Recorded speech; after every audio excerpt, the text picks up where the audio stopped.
Bon matin chez toi. Bonjour. Ni hao. Hi. ¿Cómo estás? Nous vous souhaitons une très bonne semaine. Nous vous souhaitons de passer une merveilleuse journée. Que le Seigneur soit avec vous et vos projets soient accomplis dans le nom de Jésus. Aujourd'hui, nous voulons particulièrement saluer toutes les personnes qui ont des décisions importantes à prendre. Vous avez une décision à prendre par rapport à la vie professionnelle, familiale, et vous vous demandez quelle est la voie à suivre, qu'est-ce qu'il faut dire, est-ce qu'il faut aller à gauche, est-ce qu'il faut aller à droite. Alors je vous souhaite de prendre la meilleure décision qui soit, une décision guidée par le Seigneur et non guidée par les émotions. Je vous raconte une histoire. Il y a quelques années de cela, une jeune fille qui était très contente de rencontrer enfin la personne qu'il lui faut, elle s'est dit « je vais l'épouser, à coup sûr c'est l'homme de ma vie ».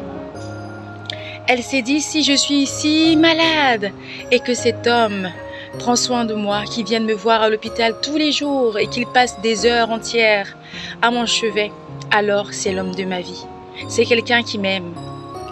Le temps passe. Étant convaincue que cet homme, que nous appellerons A, est son mari, elle sort de l'hôpital et lorsqu'elle le rencontre encore à nouveau, elle lui dit « Tu te souviens, quand j'étais encore à l'hôpital, tu étais là pour moi.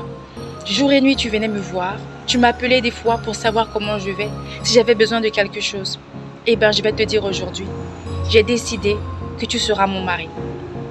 Quand tu seras prêt, alors ne me pose même plus la question parce que je sais déjà que c'est toi la bonne personne pour moi. » Et son mari qui lui dit « Mais je t'ai pas demandé si tu veux être mon épouse. Je ne sais même pas encore comment ça va se passer parce que moi je compte partir de ce pays. Je ne resterai pas et je ne veux pas t'embarquer dans une histoire qui n'a pas encore d'issue. Donc je veux pas. Si tu veux, plus tard peut-être je reverrai la situation. » Elle lui dit « Peu importe, dans 2 ans, dans 3 ans, dans 4 ans, quand tu sauras, alors je suis là. » Et il partit. Quelque temps après, il appelle et lui dit « Je suis arrivé. Me voici arrivé à Vancouver. J'aime beaucoup. C'est beaucoup mieux que ce que je pensais encore. Alors je t'invite. Si tu veux venir, alors je t'envoie le billet d'avion et pour que tu viennes voir aussi comment ça se passe. Et si tu veux plus tard, on s'installe à tous les deux, on pourrait aller plus loin. » Et elle lui dit « C'est ce que j'attendais depuis. » Quelques mois plus tard, elle s'envola vers Vancouver, au Canada. Et quand elle arrive, dès les premiers instants, elle dit « Je veux rester ici parce que j'aime bien. Il fait bon vivre ici. Vancouver, il y a du vent. Il y a du vent. Un vent frais.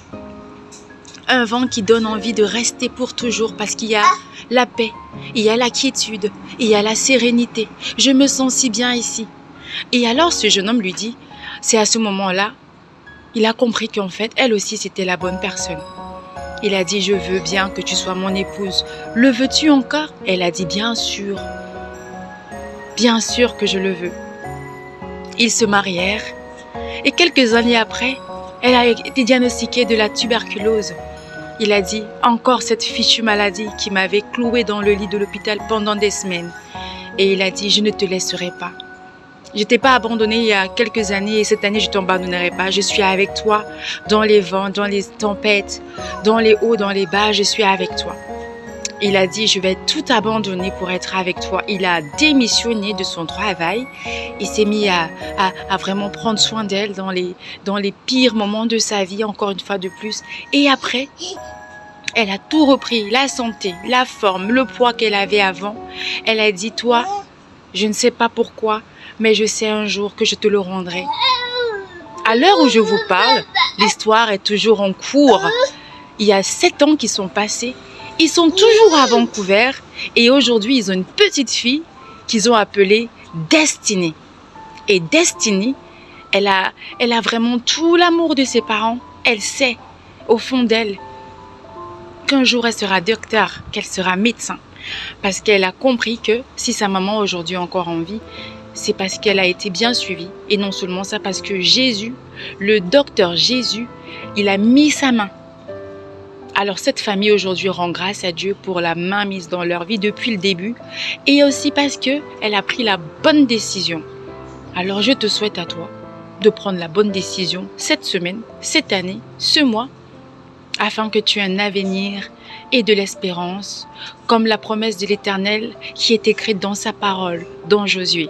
Une très bonne semaine de Niki.